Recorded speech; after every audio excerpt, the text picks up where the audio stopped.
Como conferencia de clausura tenemos a un invitado de honor. Is in Spanish? Yeah, that's okay. I'm telling good works about you. Okay. I hope. Que conocí en un congreso en Dublín y moderé sobre un trabajo que estaban haciendo sobre el uso de una herramienta de eHealth para combatir la fatiga, que es un efecto secundario muy frecuente a medio, corto y largo plazo en el paciente superviviente. Y después volví a coincidir ahora en el Congreso de Canadá de la Sociedad Internacional de Psychoncología, y buscando a alguien que pudiera dar una clausura y una visión pues desde otro ámbito y desde otro país, pues contacté y tuvimos la suerte que aceptó. Es el doctor Bob Zachariae. Resumiré el currículum porque, como es muy largo, sería una conferencia entera. Es profesor del Departamento de Medicina, Clínica y Psicología y Ciencias de la Conducta de la Universidad de Aarhus, en Dinamarca. Director de la Unidad de Psychoncología y Psicología de la Salud del Departamento de Oncología del Hospital de esta misma universidad en Dinamarca, y el coordinador nacional y científico de un grupo muy interesante recientemente establecido dedicado al cáncer de mama en Dinamarca. Dinamarca es un país impresionante respecto a los recursos que dedica a la psiconcología, y este grupo, como digo, se dedica al estudio de los efectos tardíos de los tratamientos en los pacientes. Es decir, a medida que tenemos más pacientes que han superado la enfermedad, que es una cosa positiva, estamos viendo, ¿no?, cómo se está estableciendo la atención a estas personas curadas de la enfermedad, pero cuya curación no es integral por todos estos efectos del tratamiento. Y ellos han establecido este grupo de trabajo. Antes fue investigador en el Hospital Beth Israel, en el Harvard Medical School de Boston, y estuvo también en un hospital de referencia de la psiconcología, que es el Memorial Sloan Kettering Cancer Center de Nueva York, en Estados Unidos, y también ha sido profesor visitante del Centro de Psicología Médica y Decisiones Basadas en la Evidencia, muy interesante, de la Universidad de Sydney en Australia. Actualmente su investigación incluye varios proyectos que evalúan la eficacia tanto del tratamiento presencial como proporcionado a través de Internet, incluyendo la terapia narrativa mediante la escritura, el mindfulness basado en la terapia cognitivo-conductual, entrenamiento en aspectos cognitivos y terapias relacionadas con el distrés. También está muy enfocado, que es donde le contacté otra vez aquí en Canadá, en el miedo a la recaída, que es el trastorno, si se puede decir, algo más frecuente en el paciente curado de cáncer, el dolor persistente, las quejas cognitivas de estas personas curadas de cáncer, el insomnio, y muy enfocado en la fatiga. Como veréis en su charla, se va a enfocar mucho al tema de la fatiga, que además durante mucho tiempo ha llevado a que los psicooncólogos hiperdiagnosticáramos depresión en pacientes que en realidad tenían fatiga condicionada a la quimioterapia, y es muy importante tener esto en cuenta, no solo para pacientes y supervivientes, sino también para cuidadores, los familiares. Ha sido autor y coautor de 299 libros, capítulos de libro y muchos artículos científicos en revistas médicas de psicología que han sido citadas más de 9.500 veces. 500 times, it's a lot. Él nos va a hablar de este tema, de este aspecto de los efectos tardíos del cáncer y del tratamiento del cáncer, que es un espacio que siempre pensamos mucho en el hospital, que está muy bien, y en la parte mientras el paciente recibe el tratamiento, en los pacientes terminales, pero hay un cuerpo de trabajo en el paciente superviviente que es innegable y que creo que es muy interesante. Y, como digo, se va a centrar mucho como ejemplo, como paradigma de todo esto en la fatiga. Muchas gracias y espero que lo disfrutéis. Thank you so much. Well, thank you. I didn't understand a word of that, but that's my fault. I don't know how many, a billion people speak Spanish and I don't. That's my fault. But I'm very happy to be invited here, and I'll be talking about psychological and and biobehavioral late effects of cancer and cancer treatments, because that's what my research unit, a lot of our research is focusing on. And rather than just covering the whole area, I will sort of focus on one example, focusing on cancer-related fatigue. But I still think that even though my talk will focus on cancer-related fatigue, we'll cover some of the other areas that are correlated with this late effect. Just, you might not know where Aarhus is, but it's the second largest city in Denmark, and we're situated where the red arrow is, central region Denmark, which is approximately 1.5 million people. And Aarhus is a small city of 350,000. Our unit has existed in some form or other since 2000. It was a very small research unit, and it was sort of financed by the Danish Cancer Society. But later on, after a number of years, we became a permanent sort of research unit associated with the Department of Oncology and also the Department of Psychology. So it's a sort of an interdisciplinary research unit, and I don't always have the right number, but I think we are sort of 17, 18, 19 staff at the moment, and everybody is more or less focused on teaching and research. A lot of our research is focused on cancer, but there's also other health psychological research going on at our unit. Some of our people have been interested in fertility issues. Others have been working on dermatological diseases like psoriasis mainly. But most of our research is focused on cancer. And our mission is to produce scientific evidence about the psychological and social consequences of disease and treatment in general, but with specific emphasis on cancer. And also a large part of our work is to develop and to evaluate approaches and interventions aiming at sort of minimizing these costs associated with illness and treatment. And then in general, our task is to contribute to the development of a more interdisciplinary perspective in health. So that's our unit. I'm also involved in a very recently established national Danish center called the Danish Breast Cancer Group Center and Clinic for Late Effects. And what we're doing, our mission is to develop sort of an app or sort of a program for collecting patient-reported outcomes, mainly focusing on the late effects in all women in Denmark treated for breast cancer, and we'll be collecting data throughout their treatment and sort of survivorship trajectory. So, and all these data will be sort of collected and subjected to artificial intelligence, to machine learning. That's the aim. So we'll try to be able to identify who will be at risk of developing these late effects, so we can intervene earlier. That's the idea, and then this knowledge will signal sort of staff at the various oncology departments around in Denmark about that this patient, for instance, has significant fatigue. So, and then we'll sort of, the idea is to provide hospitals with treatment options. So that's the long-term perspective. But we're still working on this app. We're sort of testing a beta version at the moment. Right.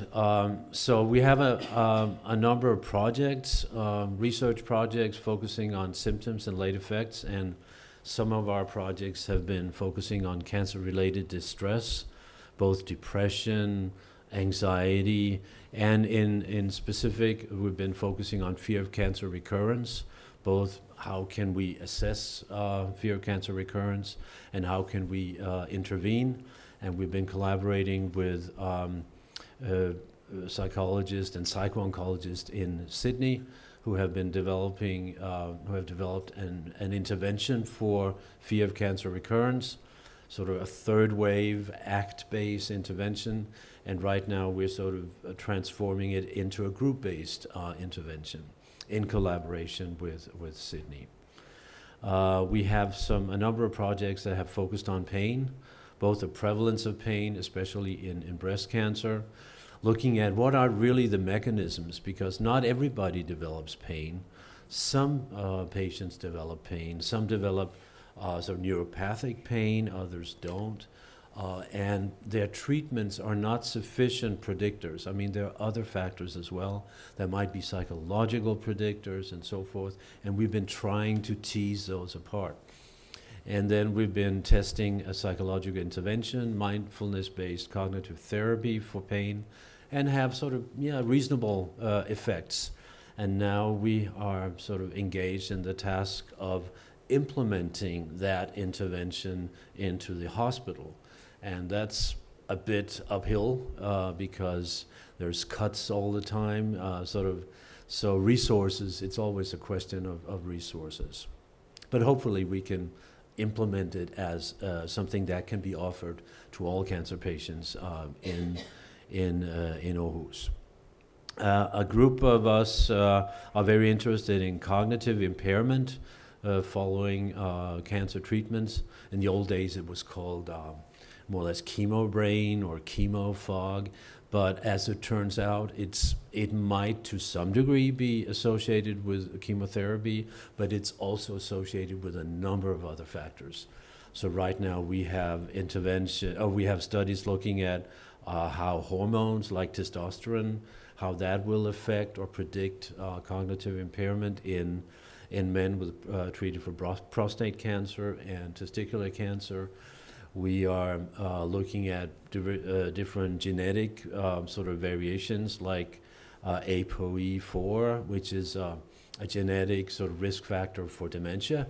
And how does that sort of work in the cancer setting? Well, it seems that if you have that genetic variation, you'll be much, much more vulnerable when receiving chemotherapy in terms of cognitive impairment. And then we have a number of projects focusing on sleep and fatigue, and I'll talk more about that now. But just in general, I think you probably all know that cancer and cancer treatments have a lot of consequences for patients, and not only patients, in fact, but also caregivers.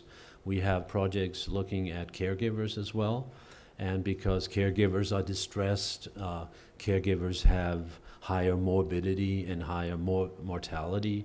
So we actually just completed a study focusing on helping cancer caregivers, informal caregivers, and we'll have published just recently.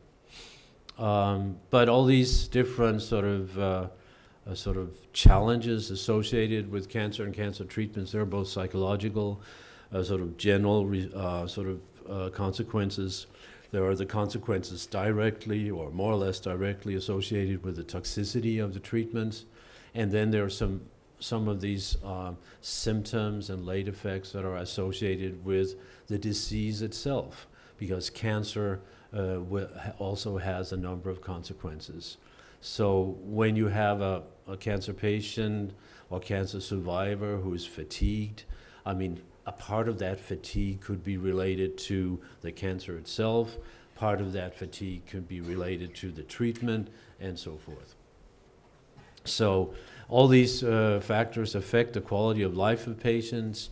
They affect also their ability to return to work, and that's of course of general interest for society. Right now we have a PhD project looking at what really predicts the ability to return to work of cancer patients.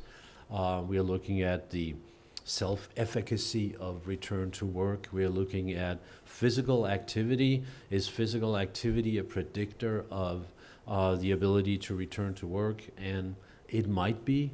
So that could be an argument for sort of supporting patients with sort of physical training, physical exercise interventions.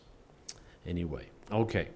But so there's no doubt that cancer patients and cancer survivors, those who have completed treatment, experience a lot of sort of different symptoms and late effects. And when you look at the literature, it's really varied. I mean, in some groups you will see almost no late effects or symptoms. In some groups you will see really reported really high prevalences. So there's a huge variation, and we still really do not know exactly what the prevalence is at what time for different cancers and cancer treatments, but these are some of the numbers.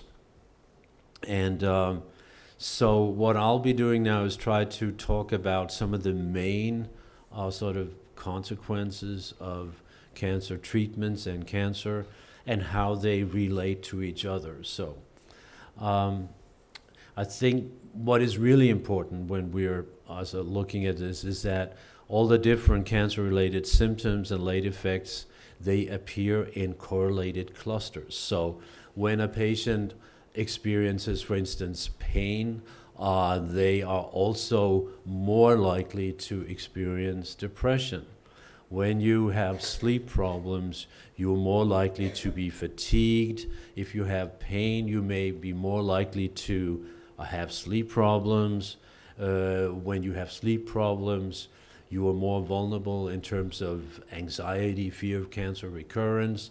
And if you have sort of chronic sleep problems, you'll be more likely to develop cognitive impairment and so forth. So these are correlated, but if you look at the research, most studies look at one symptom at a time and do not really take all this correlation into consideration.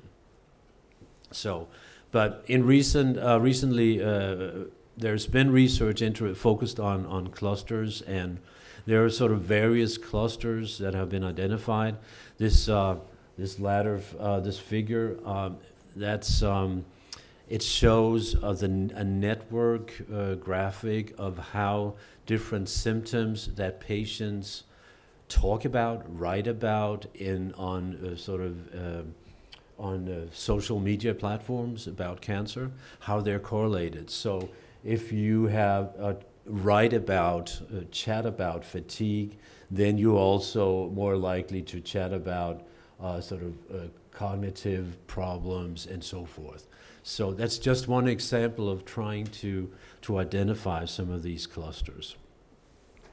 And what's important is that many of these associations are likely to be bidirectional. So if you have sleep problems, you will have pain. That will increase pain, but pain will induce sleep problems and so forth.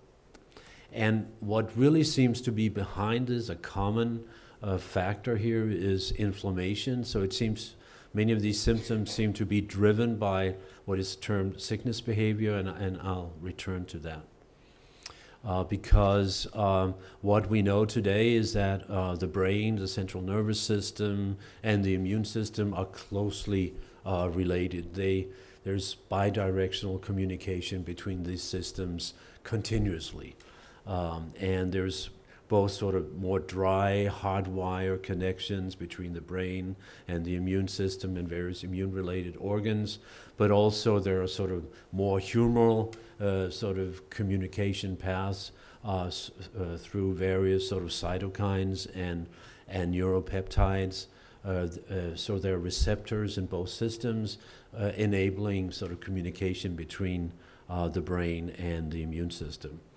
So we both have sort of top-down associations, and over the last maybe 25 years or so, 30 years or so, we know that factors such as stress, depression, sleep disturbances will affect various systems in the body, the sympathetic nervous system, and will sort of release stress hormones. These stress hormones will affect the immune system and perhaps lead to immune suppression, sort of suppressing the cellular immune responses.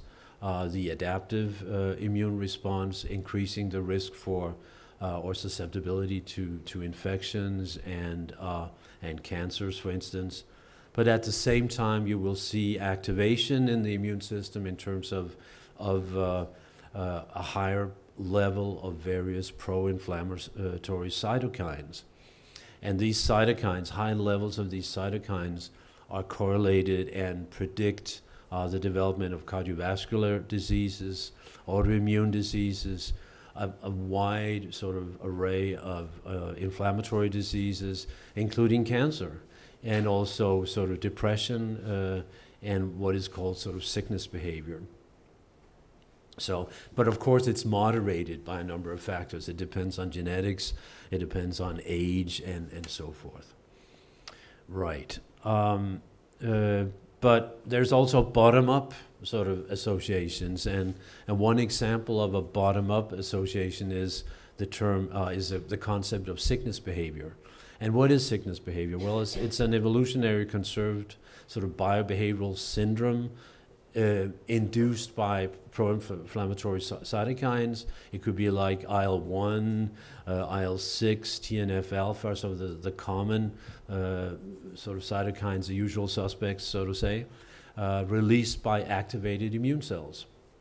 And when these cytokines are released, they pass the blood-brain barrier, and they induce the production of additional cytokines in the brain.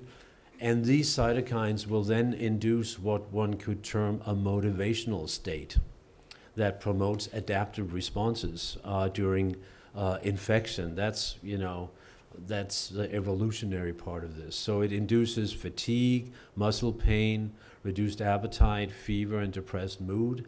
And that is an adaptive sort of condition, adaptive state.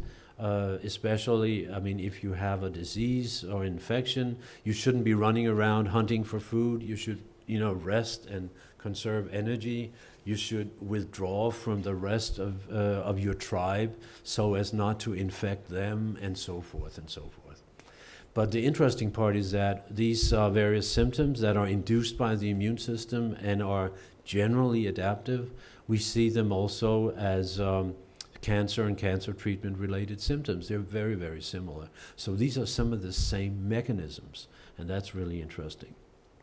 Another important factor is that when you look at the research, a lot of the research is sort of cross-sectional, and you will see maybe even in large studies, you will see that they've, with questionnaires, have measured maybe depression, in 1,000 patients, but all these patients will be at different time points in the disease trajectory.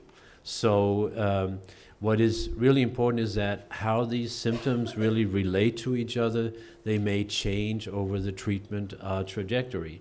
And this is an example from a study where we see how they are correlated at different time points during the cancer treatment. So in principle, I mean, here's like the possibilities. When we look at data, but we usually see published the means and the standard deviations, so across a whole group. But that might not make sense, really, because behind that mean might be very different trajectories.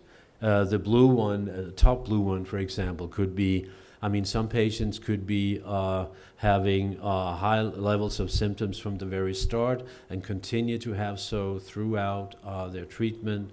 In the bottom, some people may have very few symptoms and continue to have the few symptoms throughout the treatment trajectory. Some will start low and go high, some will start high and improve. And if you just take an average, you will end up with, theoretically, the gray line saying, okay, nothing happens here. But behind there are different trajectories. Here's just one example of a trajectory analysis, sort of following, looking at mental health over a 4 to 55 month sort of trajectory after breast cancer. So that's another major point. We should look at different trajectories in different patients because one size doesn't fit all. Right. Are you with me? Yes. Cool. What? Good, good, good, good. It's good to get feedback and just, check. Maybe I was just way off. Sure. I need to look at my time. Okay, well, and here's another model, and you might know this model. When we try to figure out how does certain symptoms go from being acute to becoming chronic or persistent. I really don't like the word chronic because that seems so deterministic, but say persistent symptoms at least. And this model says that if you have people will have different predispositions to develop various symptoms. And I'll return to this model when I'm talking about sleep problems in a moment. But also, and then some precipitating sort of situation or factor will induce the symptom to a high level, to a clinical level. And then over time, when this problem sort of disappears, then for most people, they will go back to their sort of normal state. But in some patients, these symptoms will be perpetuated. They will be sort of strengthened and maintained by various factors. So what we really need to do when we're looking to treat these various symptoms, we need to look at not only the predisposing factors, but also the perpetuating factors and attack those and target those in our treatment. So what I will look at now is fatigue as an example. And there's no doubt that among cancer patients and cancer survivors, cancer-related fatigue is very prevalent. It is also among the most distressing side and late effects. This is something that patients really complain about. That if they could sort of get rid of one of their symptoms, then it would be the fatigue. And up to 70 to 90% of cancer patients experience fatigue during chemo or radiotherapy. And what's really distressing is that even years after completed treatment, many patients continue to experience fatigue. Right. So here again, if we use this model and look at fatigue, we can look at the precipitating factors. These are the cancer diagnosis and treatment. There's some predisposing factors, as shown in the literature, like childhood adversity. If you have a history of depression, if you have trait anxiety, and so forth, and if you have certain sort of genetic variations, that will sort of predispose you to develop fatigue or cancer-related fatigue. Then there are these, perpetuating, the maintaining factors. So once you have developed fatigue, what sort of keeps the fatigue sort of even after you have completed your treatment? Well, one factor could be coping mechanisms like negative coping mechanisms such as catastrophizing. So if you think in a negative catastrophizing sort of cognitive way about your fatigue, that will be a predictor of developing persistent fatigue. Loneliness, sleep disturbances, physical inactivity is also a main factor. So if you're very fatigued, you become less physical active. And when you're less physical active, you become more fatigued. So you have sort of an evil circle that we need to break. But also inflammation and viral infections and generally cellular aging, how the cancer and stress and distress affects our sort of basic DNA and how our mitochondria works are some possible mechanisms. Right. So maybe if we should treat fatigue, what should we do? So we could target some of the other symptoms in this sort of cluster. And one possible intervention could be like the sleep disturbance, for instance. What happens if we look at these patients with fatigue and sleep disturbances? What if we target their sleep disturbances? How will that affect their fatigue or even their depression and so forth? So, and we know from studies that poor sleep has been prospectively associated both with increased pain It's been, and treating sleep disturbances have been shown in chronic pain patients, not only to reduce their sleep disturbances, but also their fatigue and their pain, which is interesting. So the whole idea is that if you target one sort of core symptom, it will have positive effects in other symptoms. Yes. So let's look at some of the mechanisms involved here. Let's look at the circadian system and look at sleep. Because generally what regulates our sleep is what is called the dual process model, as you may know. So sleep is regulated by the balance between a homeostatic sort of sleep drive mechanism and the circadian processes. And so it's this balance that sort of determines the degree to which we have sleep disturbances or even sort of circadian disturbances. The homeostatic sleep pressure is increased as soon as we wake up in the morning. We produce adenosine, which is a hormone that's released when we are awake and broken down during sleep. And as the adenosine levels sort of grow, then we become more and more tired. But at the same time, we have sort of waking mechanisms that keep us awake during the daytime. But then at nighttime, driven by the light, amongst other things, melatonin will be released, and that will sort of induce sleepiness. And in that way, we can sort of maintain also sleep during the night. Even when the sleep pressure is lowered, the melatonin keeps us asleep during the night. So that's sort of the basic sort of sleep regulating mechanism.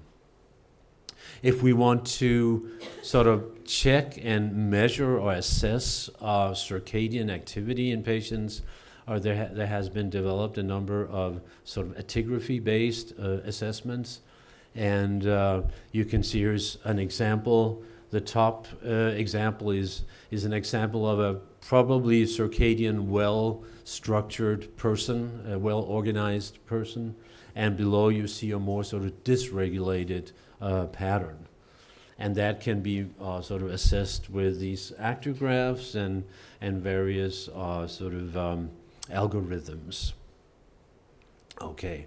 What about circadian disruption and sleep and inflammation and fatigue? How do they really relate to each other? And I'll just briefly present some results here. We know there's sort of communication between the cancer cells and the central nervous system. We know that both tumors and the tumor-associated macrophages, they activate an inflammatory cytokine network. So when you have cancer, you have more inflammation. And when you have more inflammation, you will be more fatigued and you will also be more depressed. So there's an association by just having cancer and being depressed. So there's a biological mechanism inducing fatigue and depression, in addition probably to the more mental, psychological processes as well. Also, we have the HPA axis, which is the axis responsible for our stress responses as well. And it works as negative feedback mechanisms for various inflammatory processes. I mean, we need an intact, well-regulated HPA axis in order to sort of curb our inflammatory responses. And when we have dysregulated HPA axis, we get chronic inflammation. That influences sort of melatonin, our production of melatonin. And so the diurnal rhythm is an indicator of HPA axis competence. And when people are fatigued or fatigue cancer survivors, we know when we look at how they produce their cortisol, when we look at their cortisol sort of diurnal sort of patterns, they appear to be disrupted. Right. And when we look at sleep disturbances, we find that cancer patients may both have sleep disturbances before surgery and after treatment and during treatment. But when they improve in sleep, we see that this is associated with reduced inflammation. And when we have elevated nocturnal cortisol, we see higher levels of fatigue, poor performance status, more depression, poor well-being, and so forth. So there are all these sort of associations between sleep, circadian disruption, cortisol, the inflammation. This all sort of works together. Okay, let's move on and look at sleep. Sort of in general, it's estimated that 10 to 20% of the general population will experience, at least in the Western world, will experience some level of insomnia, and 6 to 10% meet sort of the diagnostic criteria. But when we then look at cancer patients, there's not that much research, but the research there is suggests that cancer survivors are 2 to 3 times more likely to have insomnia. And here's some data from breast cancer, lung cancer, head and neck cancer. It seems, by the way, that our prostate cancer patients seem to have fewer problems. In general, they complain less than many of the other cancer groups. Other factors could be at play here too. But let's look at what do we know from the literature and the research about insomnia and its consequences? Well, we know that insomnia, sleep problems, sleep disturbances will affect a lot of physiological systems. We know, for instance, that we'll see activation of the sympathetic nervous system. We see more release of catecholamines, cortisol. We'll see ghrelin, which is sort of the hunger hormone levels. They will be elevated, so people have more appetite, they're more hungry, and they consume more food. We'll see increased inflammation and more increased oxidative stress. And also we see suppressed parasympathetic activity in the parasympathetic system. We see decreased melatonin production. We see decreased leptin function, and leptin is the hormone that tells you that now you're sate. You don't need to eat more. And also you'll see sort of decreased insulin sensitivity, and you'll also see sort of dysregulation of other sort of important aspects of the immune system. This will lead short-term to fatigue, pain, depression, stress, cognition problems, and in the long run, this could develop into cardiovascular diseases, obesity, not the least, cancer, type 2 diabetes, and increased mortality. So there's a lot of interest in sleep and its potential sort of health consequences. Right. So let's look at sleep. How should we think about sleep in terms of, everybody experiences sleep problems from time to other. I think approximately 95% of the population has at some time had difficulty falling asleep or been waking up at night and having difficulty falling asleep again and so forth. But most people sort of get over it. But some people seem to develop chronic or sort of persistent sleep disturbances. And let's look at this model again. We have the predisposing, the precipitating, and the perpetuating factors. And here's what we know from research. People who are sort of more anxious have a tendency to ruminate, to worry. They are more sort of likely to develop persistent sleep problems. People who are sort of hyper aroused, easily hyper aroused, and people who have late chronotype, the night owl people, and people who have cancer. These are some of the physiological sort of predisposing factors for sleep problems. If we look at their precipitating, of course, periods with stress and anxiety, that will keep people awake, of course. Because when you're anxious, when you're afraid, when there's a threat, you shouldn't sleep. You should be aware, right? That's stress keeps us awake. And physically, pain and we know hormone therapy will induce hot flashes and will will be factors that can increase sleep problems. But then the perpetuating, the maintaining factors, we know from research that once people have developed these sleep problems, some people will develop maladaptive beliefs. They will start to catastrophize about their sleep, saying, if I don't get at least 8 hours of sleep, I will die, I will be sick. I won't be able to function at all tomorrow, and I won't close an eye tonight when I go to bed. I will be completely unable to sleep. That kind of sort of catastrophizing, that's really not helpful. That's a sort of very sort of serious perpetuating factor. All this sort of affects people's attention. They'll be selectively attending everything that has to do with sleep, and that will make it harder to sleep. They will start to develop various safety behaviors like napping in the afternoon, maybe several times. That is not very helpful because that relieves the sleep pressure.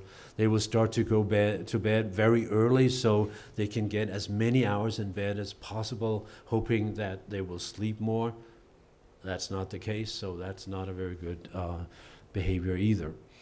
And then fear of recurrence, cancer recurrence, depressive symptoms are all sort of factors that give people something to worry about and will make it harder for them to sleep.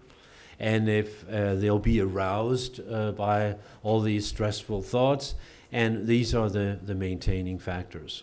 So the treatment should target these maintaining factors. What do we know about the consequences? Well, we know that when people have insomnia, they have reduced emotion regulation flexibility. It's probably due to that the sleep problems sort of affect our prefrontal structures that will sort of make it less easy for us to control our sort of urges. So we'll be less flexible in our emotion regulation. And we have higher levels of fear of cancer recurrence, we see. That's been shown in research. Insomnia is a prospective predictor of depressive symptoms in breast cancer survivors. So if you have insomnia, then you will have higher levels of inflammation that will induce and maintain depression over time. And we know that pain affects sleep, but insomnia is in itself a prospective predictor of worsening of chronic pain.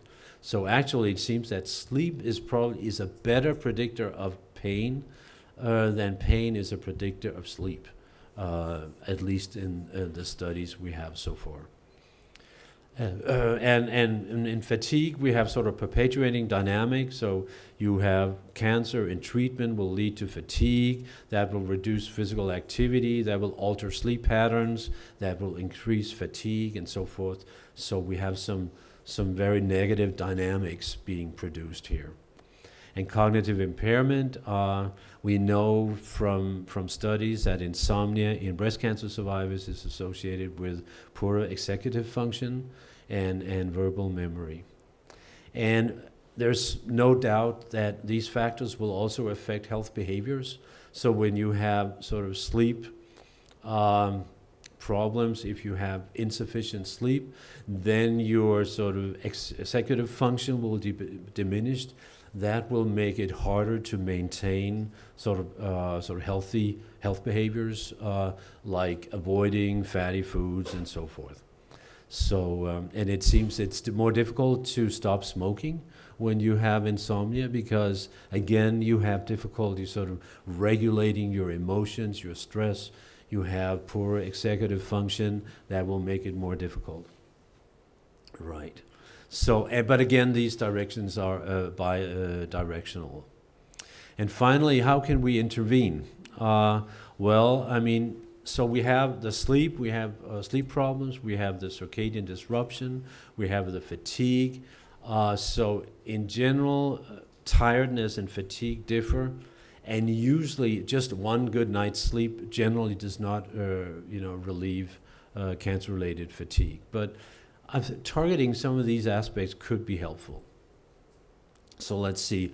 Well, how could we, if we target sleep, for instance, could we use sleep medication? Is that a good idea? Well, no, really not. It could be for one night, sort of limited use of sleep medication is okay, but long time use has limited efficacy. It's not curative. Tolerance, patients develop tolerance, dependence, and various side effects. And also a long time use of sleep medication is associated with cognitive impairment and has even been associated with mortality, as you can see from this example here. So it is really not recommended for long-term use.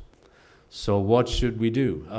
Well, another approach, if we want to target, for instance, the circadian sort of aspect of this, then light therapy could be an option. We know that light is the central Zeitgeber regulating the circadian rhythmicity. We know that these pro-inflammatory mediators, they're sort of associated with melatonin production. So when you have acute inflammation, then melatonin is suppressed. So if we could sort of counter this effect on melatonin, that would be interesting. And we know from other research that light therapy has been known to alleviate seasonal affective disorder. And so given the associations between circadian regulation, inflammation, fatigue in cancer, then it might also alleviate cancer-related fatigue. Here are sort of 3 studies. I mean, there are very few studies so far. We also have one study. We're right on the verge of publishing it. But here are 3 studies that seem promising. There's one study showing that bright white light would buffer the development of fatigue in women undergoing chemotherapy. So those who had bright light therapy during chemotherapy, they sort of maintained a certain level of fatigue, but those who did not had an increase in fatigue. Here's another study of chronically fatigued survivors of mixed cancers, had sort of a very large effect of bright white light compared to a placebo of dim red light. And here we have a Canadian study, which the effects are not really that great in the 3rd study. And there's a Dutch study that has been published recently, I think, where the effects are not really great either. But, you know, we never know. It seems promising. But what about behavioral sleep interventions? Well, we know that a lot of sort of non-pharmacological interventions have been developed over the years. We know relaxation in itself has some effect on insomnia. We know that sleep restriction, where you tell people, you know, to change their sleep habits to, for instance, if you sleep 6 hours but spend 10 hours in bed, you have a sleep efficiency of 60%. Then you tell people to go 4 hours later to bed. That means they become very tired. They have trouble keeping awake. And that's sort of a different problem than trying to fall asleep, right? And then when they, you know, finally are allowed to go to bed, they fall asleep faster and maintain their sleep better. And then they can gradually sort of increase the number of minutes or hours in bed until they reach sort of the desired number of hours. So it's kind of resetting this whole sort of sleep pattern. We know stimulus control is really telling people, do not do anything that is associated with activity, being awake and so forth in bed. The only thing that is allowed in bed is sleeping and sex, and that's it. If you are awake more than 15 minutes, you have to leave the bedroom and go into your to another room, read a book, listen to music or something. Do not go to bed until you're sleepy again. And then we have the whole sleep hygiene sort of education that really looks at all the factors that will influence sleep, like stimulants, caffeine and so forth, and and you make sure that tell people that they should be physically active and so forth and so forth. And finally, there's the cognitive therapy aspect, addressing all the maladaptive cognitions about sleep, like the catastrophizing, for instance. And when you sort of group all these different approaches together, it's usually called cognitive behavioral therapy for insomnia. And is this effective? 5 minutes more? Oh shit, sorry. Here's, I've just collected sort of a number of meta-analyses here. And in general, when you look at the individual components, you see that they are effective, but they're even more effective when you look at them as combined CBTIs. And what is interesting is it's not only effective in patients who have insomnia as a primary problem, but also in patients with comorbid insomnia. So if you have chronic pain and insomnia, it works. If you have cancer and insomnia, it works. And finally, also, I'll just talk a bit about the problem here, because while CBTI is recommended as first choice, there's a huge challenge meeting the needs. There's a limited availability of trained therapists. There are costs associated with face-to-face therapy, and there's limited accessibility. So one approach could be to provide this over the internet. And first of all, we looked at, a couple of years ago, we looked at the different studies. There were 11 studies like 2 years ago that looked at different internet-delivered programs delivering cognitive behavioral therapy for insomnia, and we found some really, really good effects. These are huge effect sizes. They're like very large effect sizes. So we tried a program for women treated for breast cancer with insomnia, and we used an American program called Shut-Eye at the time, and we developed it into a Danish version. And we had an RCT with 255 breast cancer survivors randomized to a wait list or to this program, which is a fully automated program. There's no therapist involvement at all. It's fully automated, and it's based on feedback. So you fill out sleep diaries, and based on your sleep diaries, you're instructed to restrict your sleep, and it addresses the cognitive issues and so forth. And we find some really nice effects, not only at post-intervention, but also at follow-up. And what is really interesting in this instance is that we also measured cancer-related fatigue in these women, and had really nice effects, really prominent effects on fatigue. Finally, there's exercise. Could one treat fatigue with exercise? Here's a meta-analysis of 72 studies looking at the effect of exercise on cancer-related fatigue, and it does suggest that there's some decent effects here. It seems like a relevant intervention. It also has effects on depression, and there's also some effect on sleep disturbance. So, but what types of exercises? Some exercise forms better than others? Well, not really. There are no differences between the different exercise types. So, in general, it seems that regardless of delivery method and so forth, there seems to be a good effect, really some decent effects of exercise. What about pharmacological interventions for fatigue? Well, there aren't that many studies, but there's some trials in cancer and transplantation and transplant studies looking, for instance, at EPO, and there seems to be a nice effect of EPO. But that, of course, relates to that you need to have sort of anemia or something like that. You need to have some certain problems that explain your fatigue. So here's another study just looking generally at pharmacological and non-pharmacological treatments for fatigue, cancer-related fatigue, and we see that exercise and psychological interventions have similar effects. but the pharmacological effects sort of in general, when you look across cancer, seems to be relatively poor. So this is my last slide. So I think the take-home message is that late effects of cancer and cancer treatments are really, we need to look at them as clusters, and inflammation is really sort of an underlying mechanism we need to be thinking about all the time. And the late effects should be understood in terms of trajectories over time. And I think the model describing the biobehavioral sort of predisposing, precipitating, and perpetuating factors is a really good model for thinking about how to deal with late effects.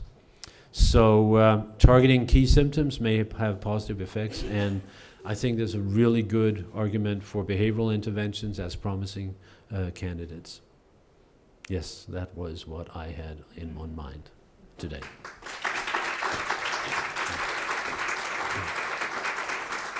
Yeah.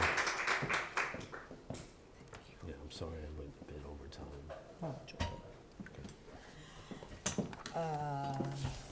Thank you so much, Bobby. And please, if you have any question, podéis hacerlas en español. Intentaremos entre todos llegar a conclusiones, aunque, jefe, 5 minutos, 5-10 minutes for questions. And I'll be available afterwards if there are additional questions. Leticia is coming. Vanessa. Thank you. Thank you so much. Okay. Hola. No. Ahora? Sí. Okay, thank you so much. It's a pleasure to hear to you, and thank you so much for staying today with us. Sorry, because my English is not so fluent, and I will try to make the question in English. Sure. Great. You can hear me? Oh, yeah. The rest, I think, no. I understand you. You Okay. come across clearly. It's very interested all conference, and I think sometimes cognitive impairment and fatigue is present in when the patient have a tumor in central nervous system, more than when the tumor is not primary of center here. And at the same time, it's a frequent limitation. Patients ask about it with us all day. Fatigue, attention, this.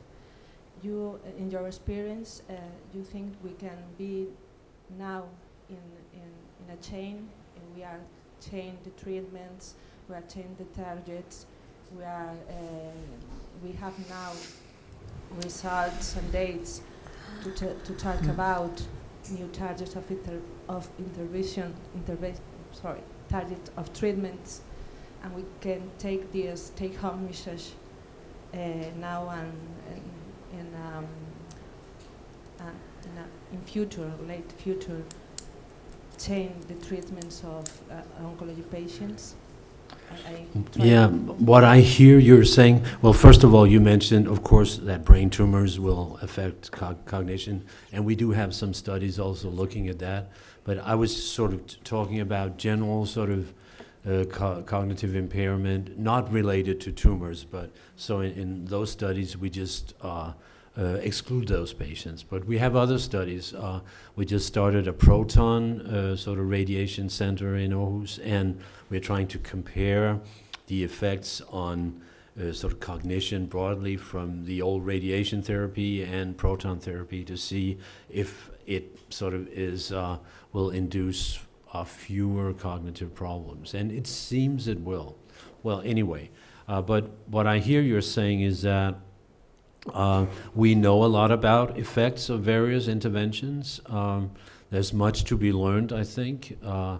There's a lot to be learned about how we can optimize our treatments so we can be more cost effective, because I think cost effectiveness is necessary for these interventions to be implemented in healthcare.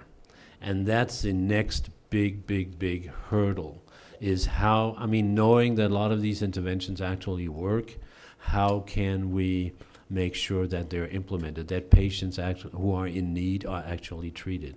And that's a political question, economical and political question, and it needs pressure groups. And I don't think psychologists are necessarily the best pressure groups or most powerful pressure groups, but cancer patients could be. So I think we need to, align ourselves with the cancer patients and the cancer societies. In Denmark, the Danish Cancer Society is a pretty powerful organization, and it has a large influence on the politicians. So, yeah, I think it's a political discussion. We're talking about it. Yeah. Yes. Okay, cool. Thank you so much. I hope I answered your question. Any question? La Maite. Or even or comments, even, yeah. Thank you Not very veiem. much for your. Thank you very much for your talk. I'm really interested in cognition, and my question is about the inflammation. Mm-hmm. How it maintains the. My question is why the late effects on cognition are related to inflammation. It's because there are all of these factors that are linked them, and it's related also with the cancer, like the memory of cancer, that the inflammation system with these cytokines are there from all time, and What you're saying is how much of it is related to the cancer as such, and how much is related to other factors, secondary factors.